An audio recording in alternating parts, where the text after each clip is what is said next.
मीरपुर ख़ास में ब्लैकमेलिंग ऐं ज़हनी टार्चर जे करे मुबैना आबखात कंदड़ मेडिकल जी शागिर्दियाणी फ़हमी दलाकारी वारे वाक़े जो केस दाख़िल कयो वियो आहे।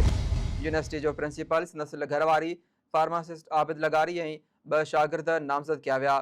फ़रियादी मूजिबि अख़्तियार कयो वियो त फ़हमी दलाकारी इब्न सीना यूनिवर्सिटी में पढ़ंदी हुई ऐं पोज़ीशन होल्डर हुई। न्याणी शिकायत कंदी हुई त डॉक्टर आबिद लगारी शागिर्द अब्दुल्ला ऐं शागिर्द अब्दुल रहमान खेसि जिनसी लाॻापन ऐं मार्कुनि वठी ॾियण लाइ ब्लैकमेल कंदा हुआ। प्रिंसिपल ऐं नस घरवारी फरज़ाना खे शिकायत कई, पर उन्हनि कार्रवाई करण बदिरां डॉक्टर आबिद लगारी ऐं शागिर्दनि जी हिमायत कई। अहम ख़बर आहे, मीरपुर ख़ास में ब्लैकमेलिंग ऐं ज़हनी टार्चर जे करे मुबैना आबखात कंदड़ मेडिकल जी शागिर्दियाणी फ़हमीदा लगारी वारे वाक़े जो केस दाख़िल कयो वियो आहे। यूनिवर्सिटी जो प्रिंसिपल नस घरवारी फार्मासिस्ट आबिद लगारी ऐं ॿ शागिर्द नामज़द कया विया आहिनि।